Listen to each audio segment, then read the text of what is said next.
December 2025. Silver just closed November at 56.50, an all-time monthly high.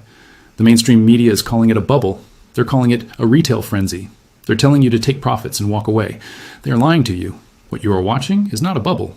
It is the beginning of a mathematically inevitable default event on the COMEX. In the next few minutes, I'm going to show you the specific data point buried in the exchange reports, and I'll show you how it proves the global silver market has broken. We are witnessing the Great Divergence. Shanghai vaults are at 10-year lows. London is being drained to feed Asia. And New York? New York is the last liquidity pool left on Earth. And the custodian holding the keys to the largest stockpile in the world, JPMorgan, knows exactly what happens next. I'm going to walk you through the 3 phases of this collapse. I will prove to you that the inventory numbers you see on TV are a mirage, and I'll explain why the bank that paid $920 million for spoofing markets is now positioning for the squeeze of the century. This isn't a prediction. The drain has already happened.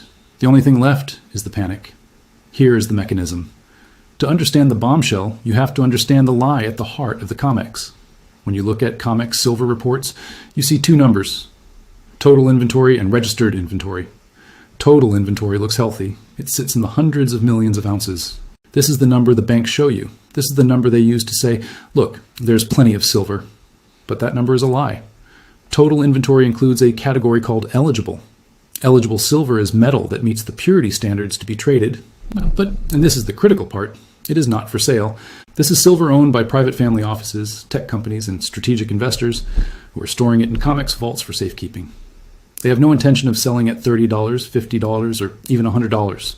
It is private property. The only number that matters is registered. Registered silver is the metal actually available for delivery to settle futures contracts. It is the only liquidity the market has.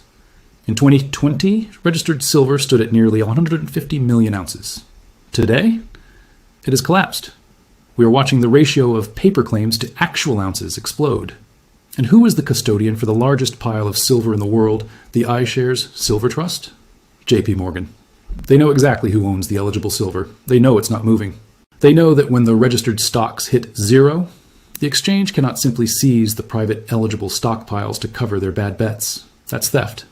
The moment the market realizes the total number is a mirage and the registered number is gone, the price doesn't just rise, it disconnects. Why is the COMEX draining now? Because the rest of the world has already run out. Look at the data from the Shanghai Gold Exchange. In late 2024 and throughout 2025, Shanghai silver inventories plummeted to 10-year lows. Why? Because China is the world's largest producer of solar panels. They aren't trading silver, they are consuming it. When silver costs $58 in Shanghai and $56 in New York, what happens? Arbitrage. Traders buy every available ounce in New York. They put it on a plane and sell it in Shanghai. This is why we are seeing what analysts call the Great Divergence. Shanghai is in backwardation. That is a scream for physical metal. London saw inventories plunge as metal moved east to satisfy Indian and Chinese demand. COMEX is the last window open. We saw the preview of this in February 2024. India imported a record 2,895 metric tons of silver in a single month. That is roughly 73 million ounces. That is more than the entire U.S. mint production for 3 years, gone in 30 days. Where did it come from? It came from the West. The world is draining the West vaults to build the East's energy infrastructure. And JPMorgan, as the custodian of the SLV and a major player in London and New York, sees every single bar moving across the ocean. They aren't stopping it. They are letting the vault run dry. Why? Because the lower the supply goes, the more valuable their own physical position becomes. But high prices will cure high prices, the economists say. Mining will increase. Demand will fall. Wrong. This is the silver bombshell that makes 2025 different from 1980 or 2011. In 2011, silver demand was investment-driven. You can sell your coins if the price gets too high. In 2025, silver demand is industrial and mandated. The new standard for solar technology, TOPCon cells, uses significantly more silver than previous generations. This isn't optional. If you want the efficiency, you pay the silver price. The Silver Institute confirmed a structural deficit of 215.3 million ounces in 2024. That was the 4th consecutive year of deficit. We are not consuming inventory. We are consuming the geologic legacy of the planet. Mines are flat. You cannot spin up a silver mine in 6 months. It takes 10 years. Recycling is capped. You cannot recycle solar panels effectively yet. Demand is exponential. AI servers, 5G, EVs, solar. So when the COMEX registered inventory hits zero, who sells? The industrial users, Tesla, Samsung, First Solar, cannot sell. They need the metal to keep their factory doors open. The strategic hoarders in the eligible category, they aren't selling. They are holding for the collapse. That leaves the paper shorts. The banks who sold promises they cannot keep. We are approaching a force majeure event. This happens when the exchange admits it cannot deliver the metal it promised. It has happened before in nickel. It has happened in palladium, when registered stocks fall below a critical threshold, and a major entity stands for delivery, demanding the metal, not the cash. The game ends. JPMorgan knows this. In 2020, they paid $920 million to settle charges of spoofing precious metals markets. They admitted to manipulating the price. Do you think they stopped? Or do you think they realized the manipulation game was ending and switched sides? Look at the flows. JPMorgan is the custodian. They see the ETF inflows. They see the physical withdrawals.